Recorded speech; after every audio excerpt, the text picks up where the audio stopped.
Hello. In this video, we are going to introduce surveys.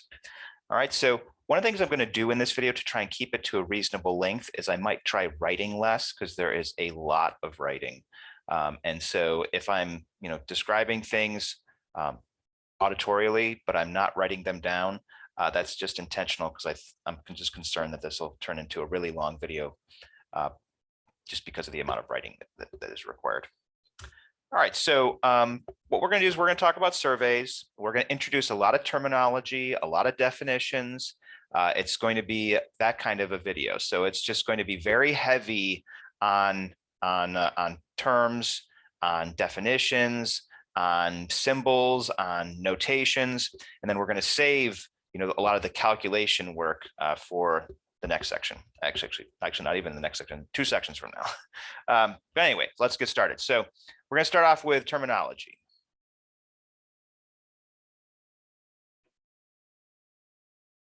All right, so some terms. So you can hear the term population.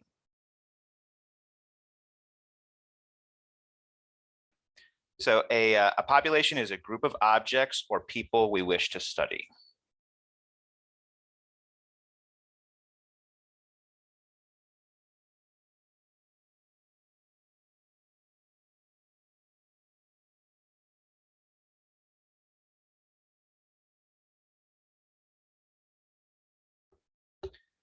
So some examples. Examples could be different groups of people. So the example I was going to give, so the example from the text is US citizens. So if you're going to go through and you're going to do a study that was based upon US people who live in America, like could be voting blocks, things like that. So US citizens is a possibility, but it doesn't have to be people. That's the important thing to realize, that it could be objects. So we could have houses. You could be looking at like studying housing prices or something like that. Or even you could study texts from an individual's phone. So there could be all manner of different scope and magnitude. So US citizens, of course, there are hundreds of millions of US citizens. Houses, it depends upon whether you're talking about nationwide or in a city. And then the text example that I just gave, to just repeat it again, text from an individual's phone. So the idea would be if you went back and you look at a month worth of text on somebody's phone, you could go through and you could study that. And so, of course, in that case, you might only have a few hundred texts as opposed to hundreds of millions of US citizens. These are still all populations. All right, so the thing that we're going to study from them is called a parameter. So that's a numerical value that that describes some aspect of the population we want to study.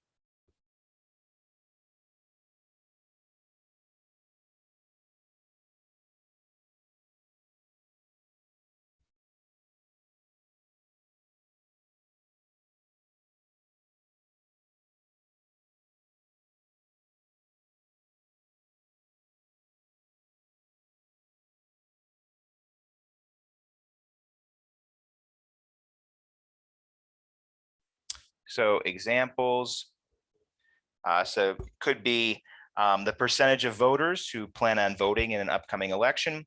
That's an example of a parameter. That's something that a political pollster might care about. When it comes to going through and do political forecasting, they can go through and they try and determine how people are likely to vote, and then who is likely to vote, and the estimates that pollsters give are based upon a combination of the two. And so you might have percentage of voters.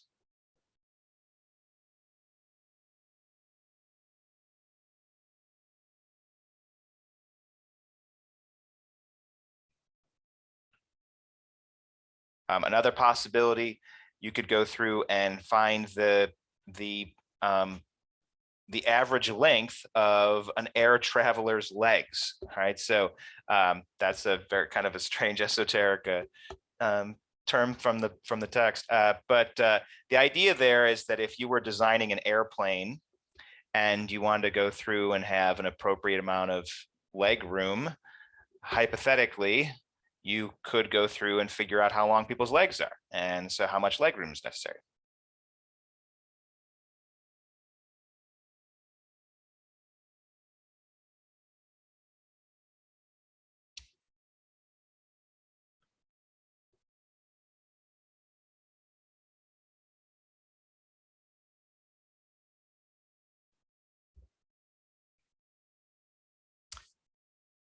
Okay, so just one quick comment on parameters. So we've looked at things like averages before, like calculating the average for a data set. So the idea of finding the average leg length for a population, assuming you're calculating it for all the population, is something that we've done before. This is the one that's new. The idea of finding the percent of a group that would do something, and that is going to end up being the focus of this chapter. Is that we're going to be looking at finding percents / proportions of things. I just want to highlight that because that term is going to come up again and again. We're going to be looking at finding percents and proportions, like the percent of people who will vote from a population. That is something that is new and that we're going to end up spending a lot of time on in this chapter. Okay, so let's see what's next here. So let me be a little bit more explicit about here. So the idea is that we've got a population, we've got all the U.S. citizens, we're trying to study houses, we're trying to study, well, I guess Texas maybe not going to be the best example, but if you're going to go through and study this, you've got to get the information somehow. So how do you acquire the information? How do we go about studying these?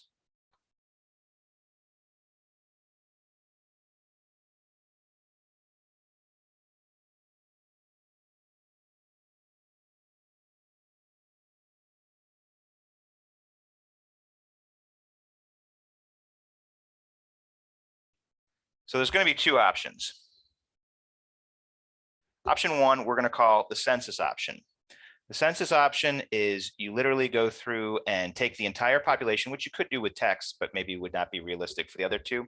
You take the entire population and you collect information on every single member of that population.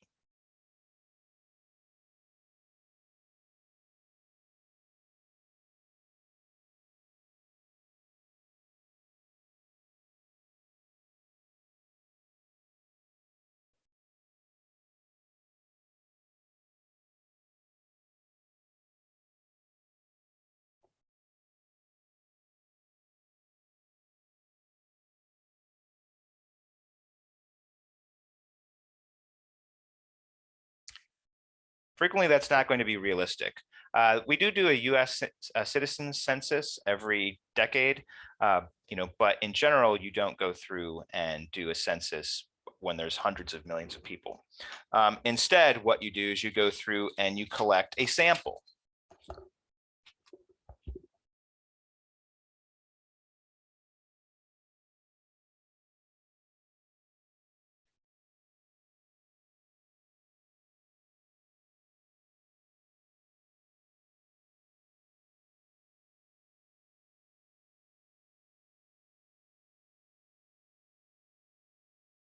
Oops. Actually, I'm going to let me intentionally use the term here because just to tie it in with our section, you can survey. You can survey a sample.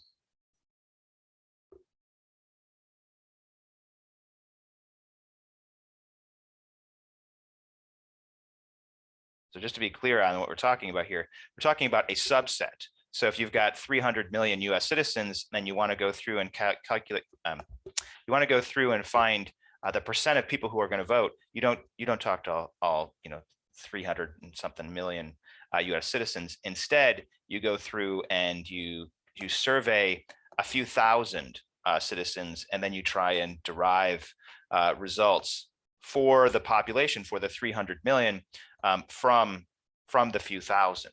And of course, that's difficult to do. That's why we're going to spend a whole chapter on the idea. All right, and then we're going to introduce one more term here. It's going to be the term statistic.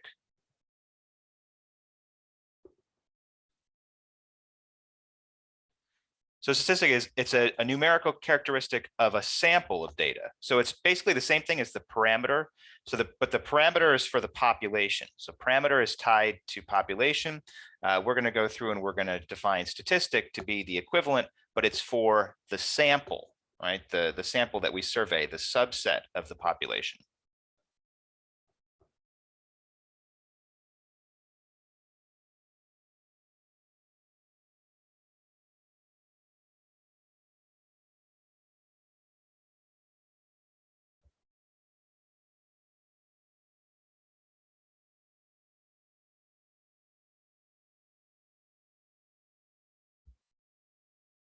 And this is sometimes also called an estimate.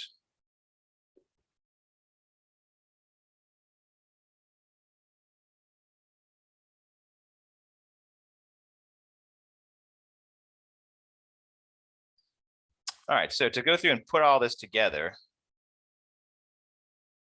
all of these things fit together into one nice, neat combination. So let's say that you wanted to go through and study the percent or proportion. Those are the same, by the way. Percent and proportion, these two things, I don't remember if I said this when I wrote this, but the idea is that you can take any percent and write it as a proportion, and you can take any proportion and write it as a percent. These two things are interchangeable.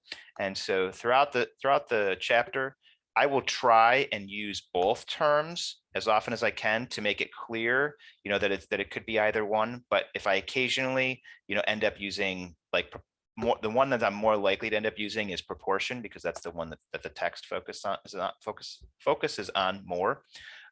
You have to forgive me, but I'm going to try and use both. But anyway, so suppose that you wanted to go through and find the percent or proportion of registered voters who are going to vote in the next election.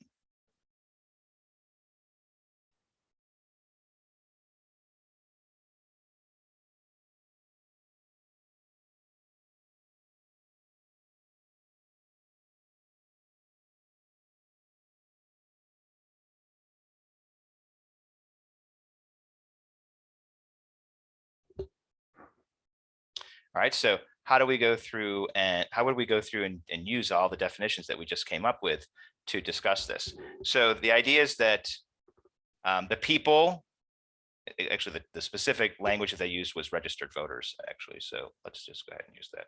I didn't write that because I was trying to save space, but registered voters. So you want to find the percent of registered voters who intend to vote in the next election. All right, so what is our population? All registered voters is the population. That's what we're curious about. Who is currently registered to vote and who plans to vote?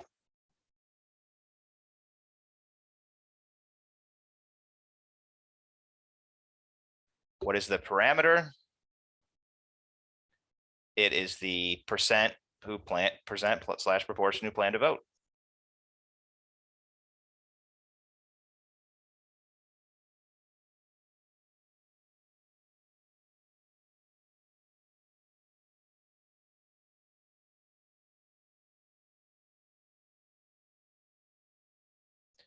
Right, and in case it's not obvious, just because you're registered to vote doesn't mean that you're going to vote.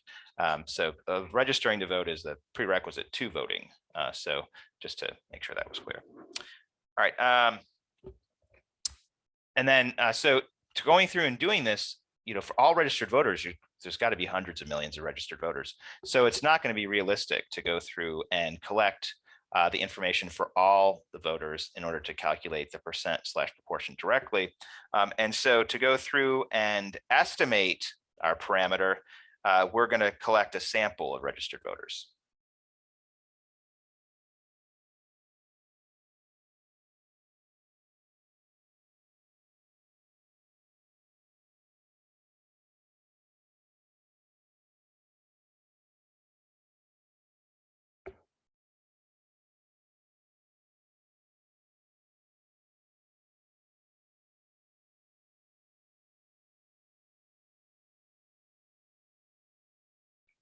So that might be a few thousand registered voters instead of all, however many hundreds of millions. All right, and then finally, we would say that the proportion of the sample that intend to vote is the statistic or the estimate.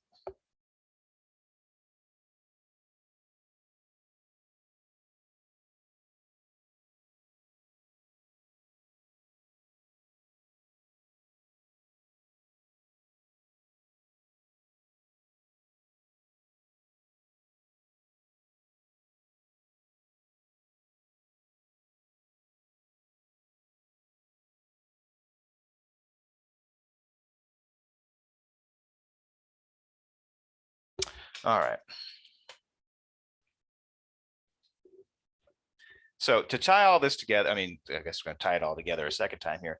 The second thing we're going to do is that all of this, all the stuff that we talked about on the previous page is all covered by a term. The term is statistical inference.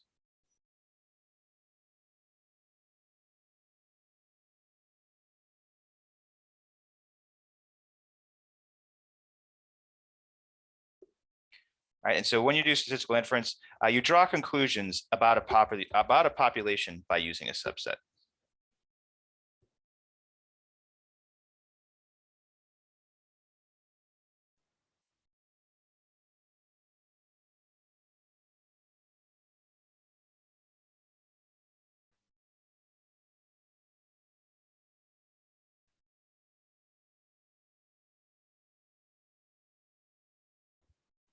Now, of course, if you're using a subset, if you're not going through and studying the entire population and you're just using a subset, then one of the things you're going to have to deal with is uncertainty. And so that's going to be an important element of that we're going to talk about in this section is how do we handle the uncertainty?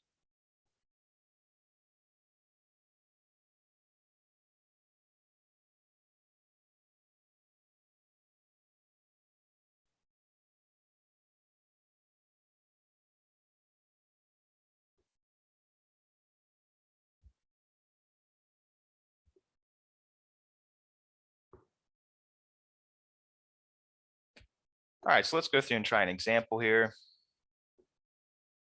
This is what I'm going to talk about, and then a lot of this is going to be auditory because I'm going to try and write as little as possible here. So Pew Research set out to conduct a survey. The thing they were interested in surveying was the percent of American adults who felt that their spouse/partner were distracted by cell phone use when they were together. Okay, so Pew Research is interested in finding the percent of American adults who felt that their partner/spouse were distracted by cell phone use when they were together. Pew Research, they went through and they were interested in finding this information. To go through and do that, they contacted 1,428 cell phone users.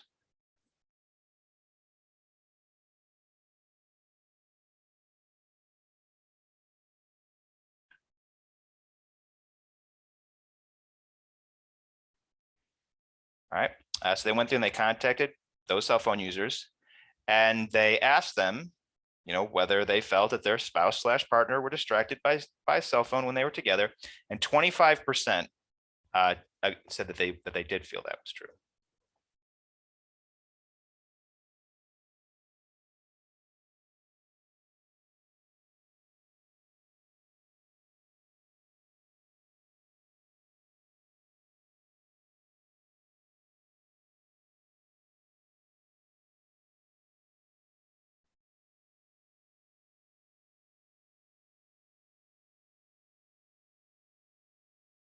All right.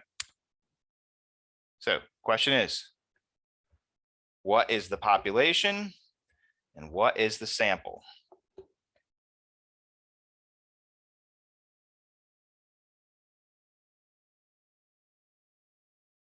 So you've got to go back to something I did not write down, and that is, what was Pew Research's goal? Their goal was to find out for the percentage of American adults who felt that their partner/spouse was distracted. So the population is American adults.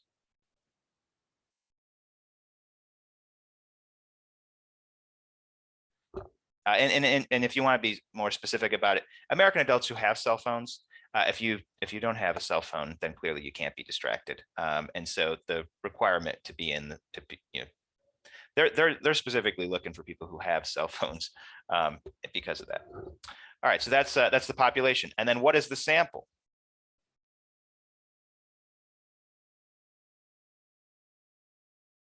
The sample is the 1,428 cell phone users that they contacted.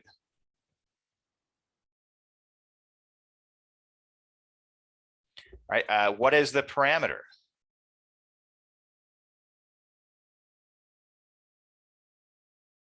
Again, we've got to go to something that I did not write down, and that is the percent of the percent that feel that their spouse is distracted by the cell phone when they're together. And I use percent, but it could also be proportion. So the percent / proportion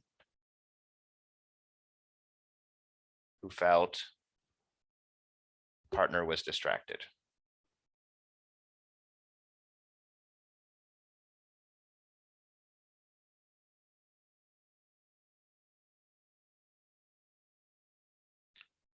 And then finally, what is the statistic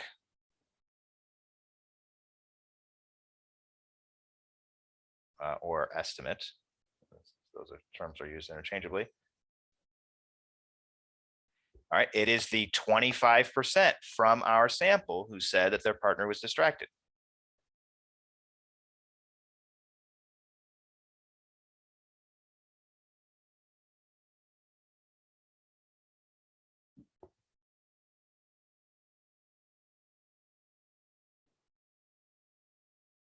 Okay. Let's keep moving because there's a lot more to go. So the important difference, there is an important difference between statistics and parameters.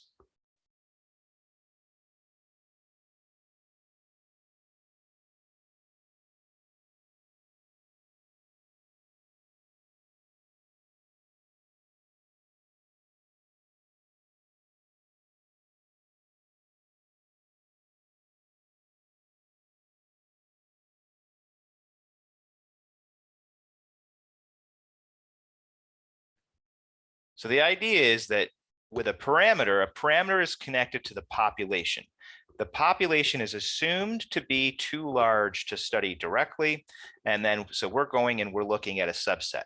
So the parameter is typically, since it's from this really big thing that we can't study directly, usually it's unknown.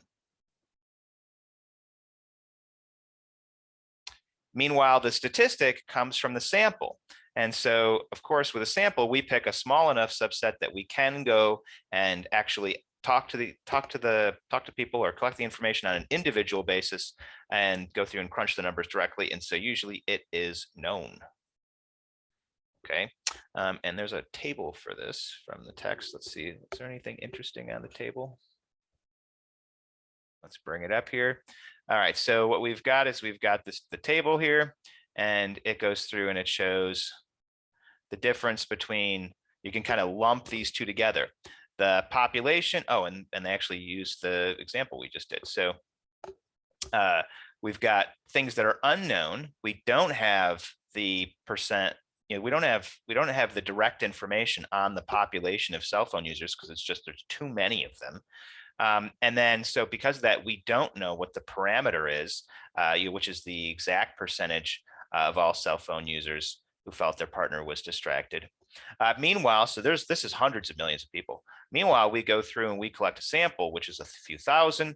And so we are able to go through and talk to each of those individuals directly and collect the information for the percent directly. So we do have that information. And so the idea is that when it comes to thinking about populations and parameters versus samples and statistics, the idea is that usually this is unknown and this is known. That's kind of the base mindset you want to have when it comes to going through and and thinking in terms of surveying. All right. Let's see here. We've got another table here. I don't know if I need to write anything down for this one. So this table goes through and it applies, it tells us what the notation is for these things. So what we're going to have is we're going to have different notations for our two things, our sample versus our population. When it comes to populations and parameters, these are the symbols that you're going to see. You're going to see mu, the Greek letter mu. You're going to see sigma. Variance is going to be sigma squared. And then you're going to see the population proportion. Let's see here. Maybe I'll expand this. So, because I think this is something that students find really confusing. This also is percent. Any proportion can be turned into a percent, and any percent can be turned into a proportion. Okay, maybe I'll make that clear when we actually get to some example. Well, actually, you know what? We could make that clear based upon the one that we just looked at. I'll do that in a second, right? So just to make that a little bit clear, it's really easy to go from proportion to percent. You just move the decimal point. So it's really not that complicated. And then so as far as, so that's the parameter, we've got mean, standard deviation, variance, and proportion. These are the symbols that we're going to use. And then when it comes to samples, these are the symbols we're going to use. So for a mean, we're going to use the X bar, the standard deviation, we use S, variance, S squared. And then this is the one that's going to be the big one in this chapter, because we're going to be looking at percents and proportions in this chapter. And that is p hat. All right, so p with this little hat on top. All right, and so the idea is that for the most part of this table, we're just going to be looking at this bottom row. So we're going to talk about the population proportions. Whenever you see a p, we're talking about the population. You know, we're talking about the parameter for the population. And whenever you see p hat, we're talking about the statistic for the sample. So big thing, unknown, small thing, known. All right, so that's going to be the difference. All right, so if we actually, let's see, how do I want to do this? You know, we'll just jump back up to the whiteboard. All right, so if we kind of just go back to the previous page, if we wanted to take this 25% and write it as a proportion instead, this is clearly a percent because it's got the percent symbol. So instead, we could have said 0.25 said, you know, the 0.25 proportion said the partner/spouse was distracted. And so you might see either 25% or 0.25 proportion. And so these two things are going to be interchangeable throughout the entire chapter. So sometimes you'll see percents, sometimes you'll see decimals with proportion, the word proportion next to them, and you're going to have to get used to being able to go back and forth. If it throws you, you know, what you could try doing, I don't know, maybe this is not a good idea, but I'm just going to go ahead and say it anyway. Well, you could try doing it. You could take all the proportions and turn them into percents. You know, maybe if at worst on a temporary basis, you know, just to kind of go through and get used to it. And then at a certain point, I think you'll find, you know what, that's just kind of drudgery. You know, it's just kind of pointless. These two things, totally interchangeable, no percent sign. And there's a decimal, that's a proportion. You got the percent sign, that's clearly a percent. All right, and so that's going to be the difference between the two. Okay, so for we do have an example for the symbols that we just looked at. Suppose the city of LA, actually not suppose, the city of LA provides open source data on response times for emergency vehicles.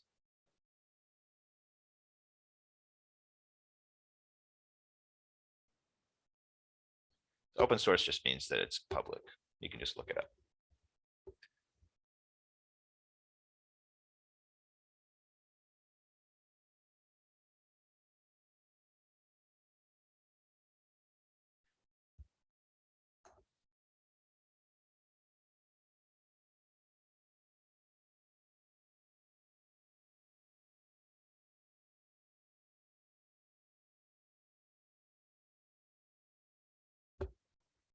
All right, so suppose a sample of that data, a sample, right? So this is not all the data, a sample of 1,000 rows. So 1,000 rows, so 1,000 1,000 cases, right? So this is 1,000 response times. A sample of 1,000 rows has a mean response time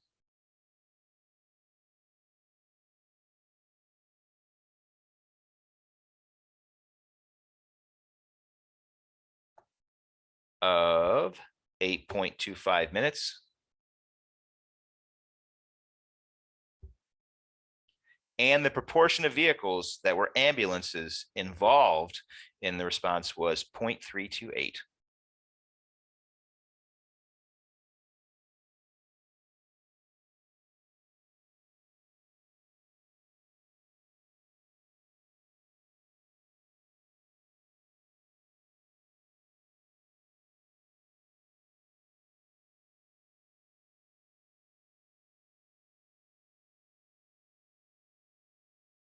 Again, this is another case. Proportion of vehicles that were ambulances is 0.328. This would be the exact same thing as the percent of vehicles that were ambulances is 32.8%. All right, so again, interchangeable. We're using proportion this time, but you could have replaced this word with percent and put 32.8%. All right, what's the appropriate notation to use? All right, so do we want to maybe bounce back here? All right, so let's bounce back to our table. So we're told 1,000 rows, which is a subset of all of the information that the city of LA has collected. So if we've got a subset, then we're not talking about the population. We're talking about a sample. All right, and so sample means we're looking at these symbols. All right, and when if we're asked if the information that's given is a sample mean, we want to use X bar. If it's a sample standard deviation, you want to use S, variance, S squared, and proportion, P hat or percent. Okay, so let's look at what we were given. So we were given, it even says a sample, and we were given has a mean of 8.25. So that means we've got X bar is this appropriate symbol. So that would be 8.25. And then, and the proportion is P hat. And for P hat, we have 0.328. Okay. All right, next thing. All right, so we're gonna kind of massively change gears here and cover the last thing that's in this section. And I have like pages of notes for text on this. I got to find a way to somehow right now reduce that, but it is what it is. So the next thing we're going to talk about is bias. So what do we mean by bias? A survey method, like so a technique that you use to collect the information from the sample, right? So if you've got the big population and it's hundreds of millions, and you've got a small sample, it's a couple thousand people, the method that you use to identify and collect information from that couple thousand is really critically important. And if you do it incorrectly, then that introduces bias into your study of the bigger population. All right, so we're going to define bias. A survey method is biased if it has the potential to produce an incorrect result.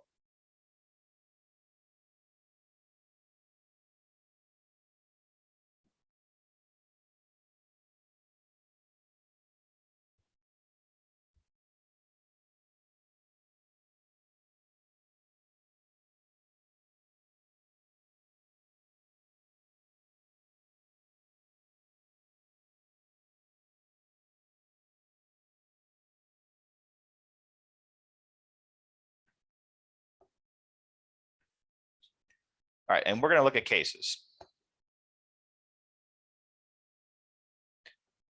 The first case, measurement bias.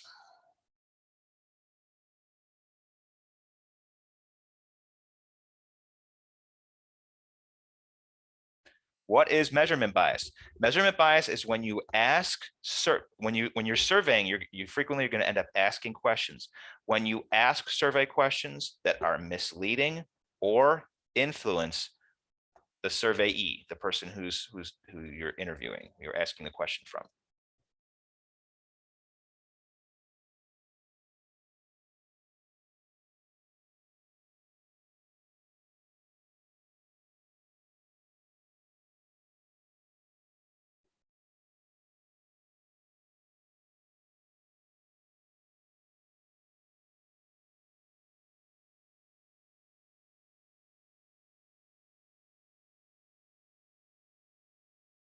This is extremely common. If you've ever followed any kind of political polling, one of the first things that you discuss after you get a result is, oh, what question did they ask? Because you want to know how it was phrased, because the framing or the phrasing of the question can have a significant influence. So here's an example from the text. Let's go to a new page here.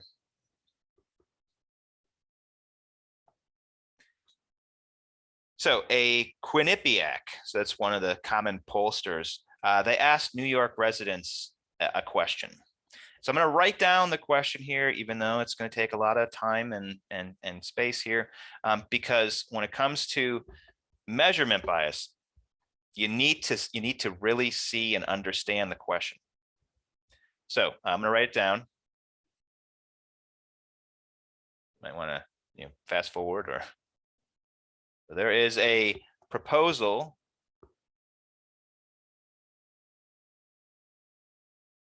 for an obesity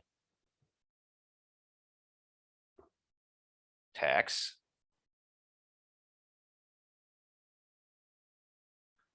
or fat tax.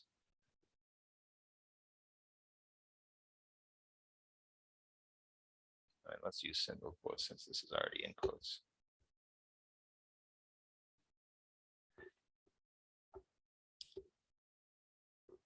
On non-diet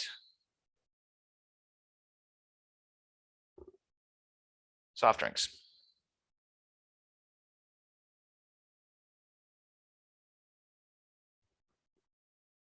Do you support or oppose such a measure?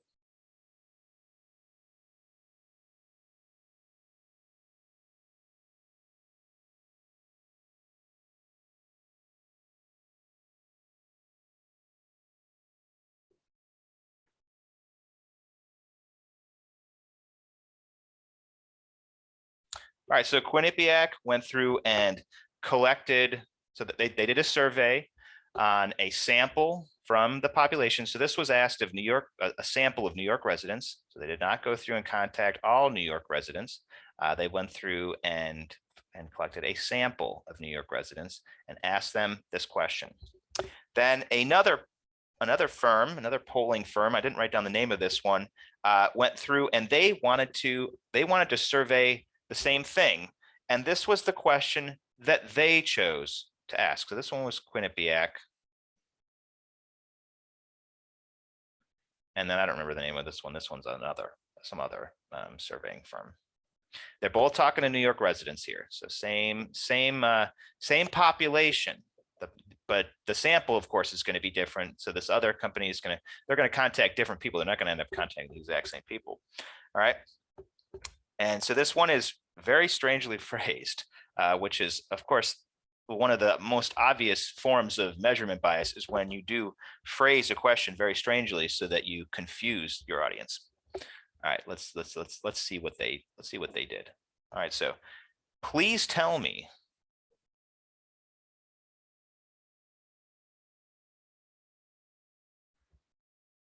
whether you feel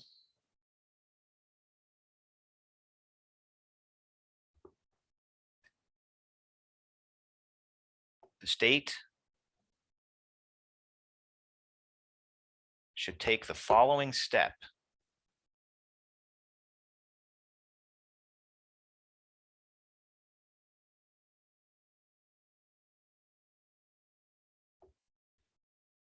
in order to balance the budget,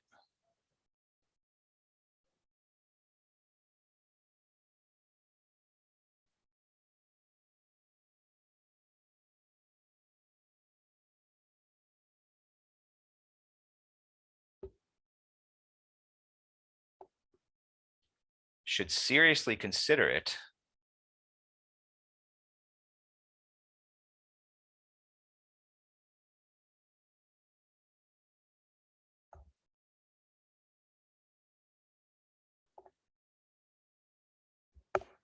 should consider as a last resort.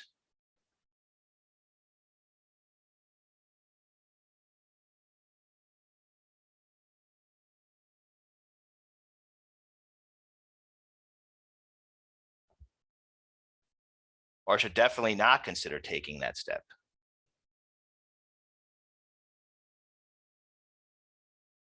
What actually is the step? They still haven't said what the step is yet.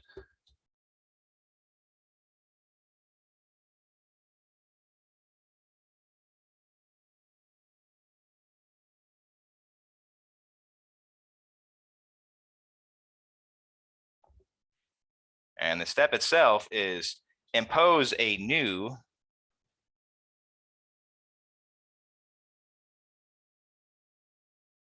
%18 tax on sodas and other soft drinks?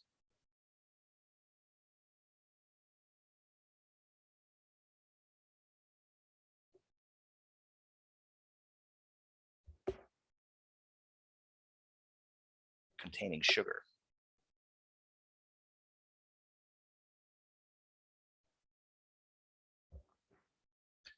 Which would also reduce childhood obesity.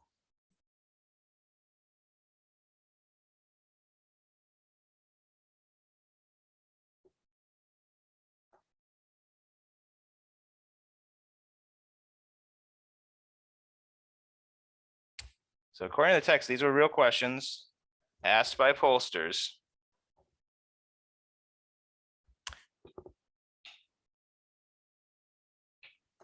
So Quinnipiac asked, literally called people, there's a proposal for an obesity or fat tax on non-diet soft drinks. Do you support or oppose such a measure? And then this other firm calls up and says, please tell me whether you feel the state should take the following step in order to balance the budget, should seriously consider it, should consider it as a last resort, or should definitely not consider taking this step. That step would be impose a new 18% tax on sodas and other soft drinks containing sugar, which would also reduce childhood obesity. Okay, so the question is, or the issue is do these questions influence the audience? Do they influence or mislead the audience? So that's the question. Think about it. And I think it's kind of obvious that both are problematic. They both are bad questions. And so when you hear about any type of survey information that's based on something, you want to go through and dig into how the questions were asked, because the way in which you ask questions can really influence the results. So what would be your guess as far as the results for these? So the first was at least relatively between the two, was unpopular, 40%. The second between the two was much more popular, 58%. So if you were to think about this for a moment, you might want to pause the video and ask yourself, how would each of these influence the audience? Like how would the surveyee, the person who's being asked a question, be influenced by these two questions? All right, so you might want to pause and think about it for a minute, and then come back, and I will tell you in case it hasn't occurred to you what those are.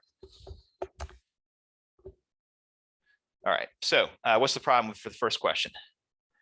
The problem is you've got obesity tax, fat tax, like those are insulting terms for a lot of people, whether people are obese or not. The idea of a fat tax, fat shaming, it's a problematic thing in society, and so you're going to have opposition to this, regardless of whether people think that we should have a tax on sugary soft drinks or not. Like you influence your audience by using inflammatory language. All right, and so that could explain why this is low. And then this, you could say, oh, well, is that one high? Well, one issue that's going on with this question is actually significantly different than the previous question, because it's got this thing about the budget. All right, so the assumption is that the budget is not balanced, and so if we went through and added this tax, then the tax could go through and help us balance the budget. That's almost a completely separate question. So this question is essentially a fat shaming question, like you're attacking people and trying to go through and collect, go through and have like a cultural tax. And then this one is based upon the budget. Those are two completely different things. And so because of that, you can see that both of these, I would say, really influence the audience. Can you go through and phrase a question relating to this without going through and using that type of language?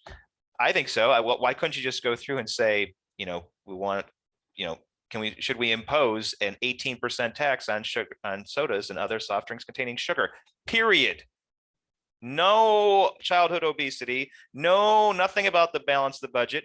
Just ask people if they support an 18% tax on sodas and other soft drinks containing sugar. That would be the way to do it. And you could ask that survey question, but neither of these companies did. Why is that?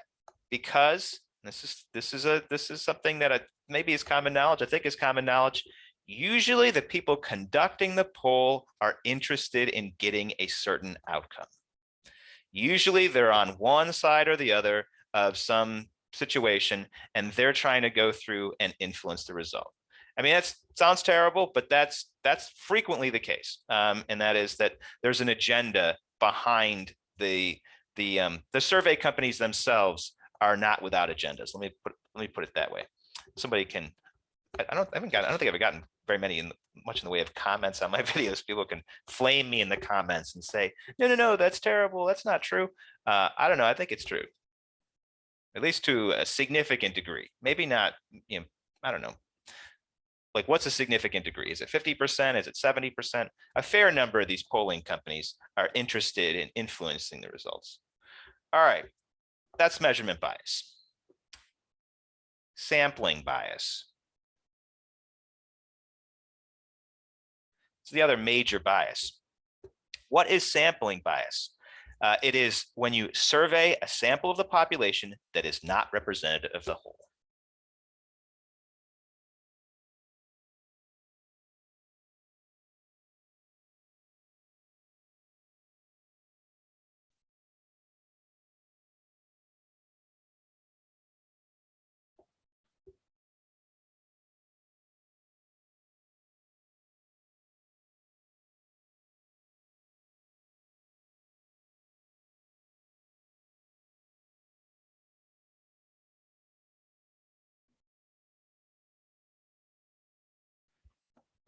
This is very common too. This is a very serious problem when it comes to going through and conducting surveys. So if you're interested in finding just about any piece of information, like let's say you've got US citizens, right? So you're interested in surveying voting preferences, something like that. And you go through and your survey ends up, you end up with college educated people responding to your survey, less than non-college educated. That's a common issue in politics today. Because your survey is biased toward college educated individuals, then that can end up influencing that can end up making so that your result is incorrect. And so that's happened in the last few political elections, where they've gone through and they've done surveying before the election, and then the outcome of the election has been measurably different. And at least the issue that I've heard is that college educated people are more likely to respond to surveys than non-college educated. And so you end up with a biased sample. All right. So you're not getting a fair sample. All right. So that's an example. I've got at least one here written down from the text, but I'm just going to read it. I'm going to read it to you rather than go through and write it all down, because it's really wordy. All right. So in 1936, Alfred Landon ran against Franklin Roosevelt. So if you're a political history buff, maybe you knew that. I did not. Literary Digest at the time, which is a very popular magazine, they conducted a survey of 10 million people, and they predicted Landon would easily win with 57% of the vote. All right, so they surveyed 10 million people. Now, that was not all the people. There were more than 10 million people in America at the time, but 10 million is still a lot. They surveyed 10 million people. You'd think with a survey of that size that you would get very accurate results.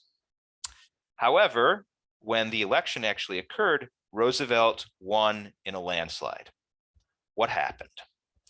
Well, it turns out that Literary Digest, they surveyed their readers, and their readers were not representative of the population as a whole. Instead, their readers were typically wealthier, and maybe not because of that, but they had a political affiliation where they more often voted Republican. And so that's an excellent example of how you can go through and you can survey a really, really large number of people, and your survey can be biased. All right, so you end up with where your sample is not representative of the whole. Let's see here. What else? I wrote down a couple examples here. In recent elections, polls have struggled with bias when they were landline based instead of cell phone based. So that has been something that has changed in recent elections. And that just goes back, it was once upon a time, it was easier to go through and do surveys over landlines.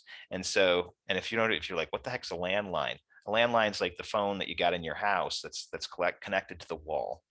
So, you know, that's a landline, and there's probably listeners who've never even seen such a thing, you know, but I grew up with landlines, and so usually it was easier to go through and do polling over landlines. Like there were some issues with doing it over cell phones for some reason. Maybe cell phones are like not in the white pages or something like that. And people are like, what are the white pages? Probably, you know, I'm losing the whole audience. Yeah, so there used to be a phone book. You could go through and you could look up everybody's phone number in the phone book. And so that was when you had landlines, and that was the white pages, the phone book. And so what you could do once upon a time is you could survey by by looking through there and randomly picking phone numbers out of the phone book. And so once we went to cell phones, there probably was not a convenient list of cell phone numbers, at least at first. And so pollsters continued using landlines for quite some time. And as a result, they got biased samples because the people who stayed on landlines were not representative of the whole, since a lot of people switched over to cell phones.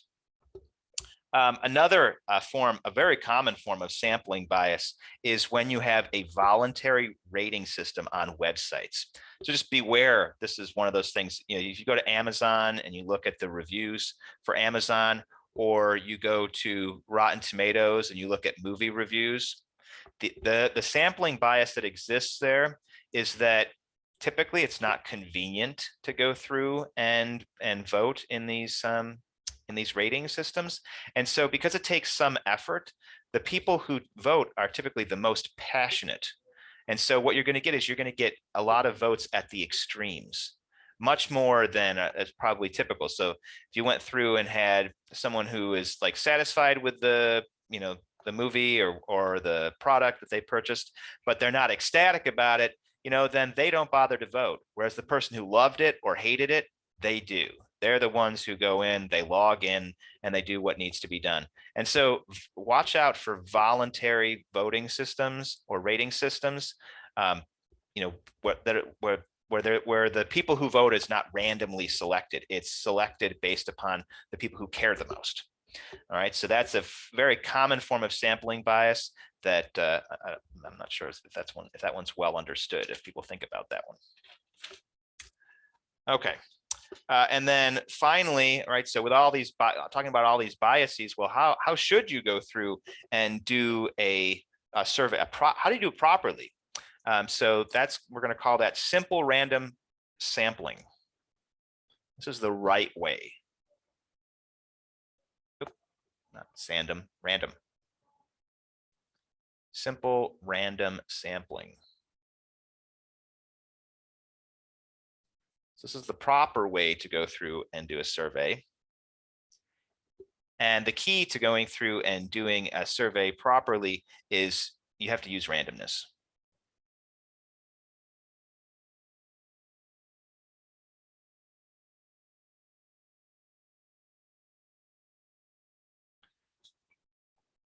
All right, and so you've got to go through and you've got to identify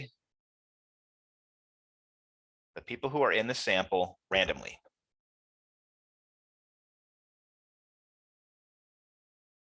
People or objects. If your population is not made up of people, then that's not going to work. But if it's objects, identify the people or objects in the sample randomly.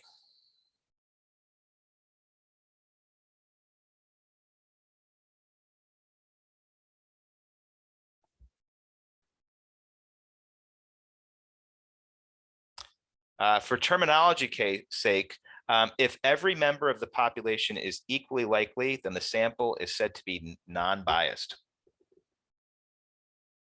So that word comes up occasionally. I mean, this section is about bias, but if every member is equally likely,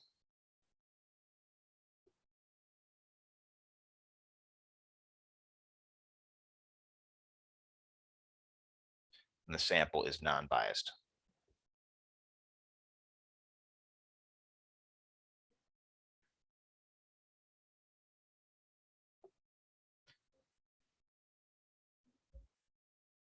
So that's what you want to start with. And then as far as if there's one more aspect to actually meet the requirement for this term here that I kind of opened the section with, and that is that if it's performed without replacement, then we call it simple random sampling, and that's the right way to do one.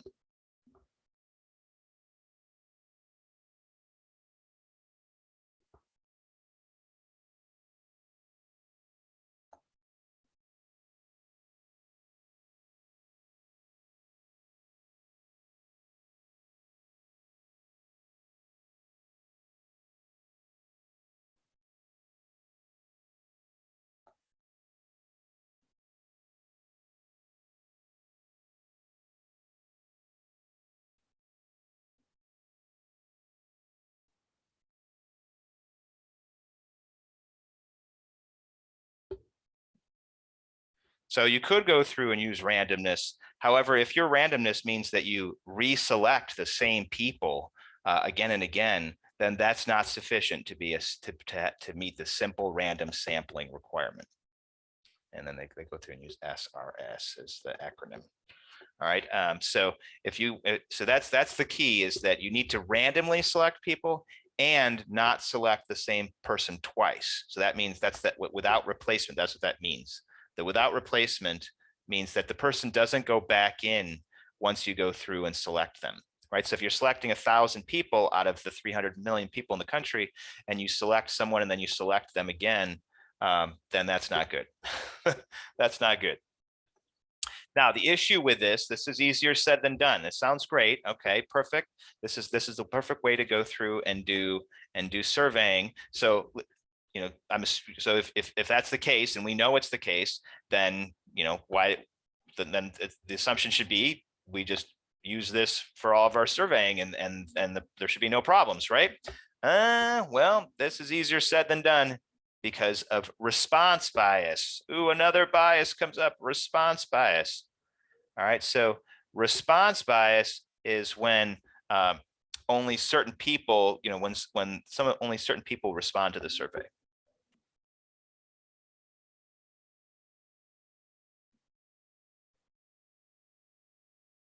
So you need to have everyone who's randomly selected actually respond. Otherwise, it introduces bias.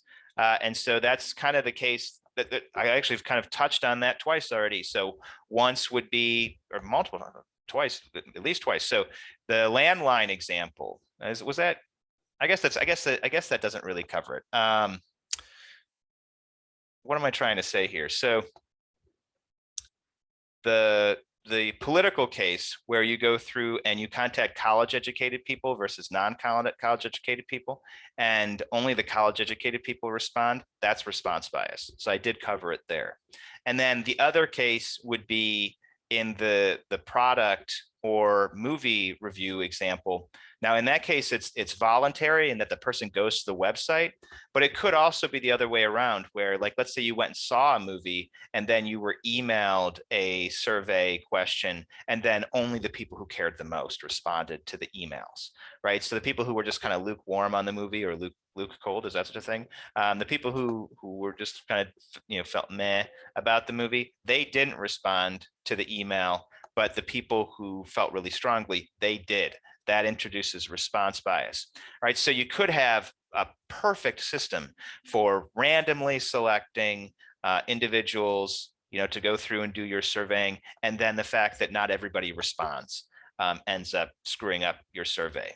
All right, and so it's very difficult to do surveying. It's not easy because of all these different types of problems.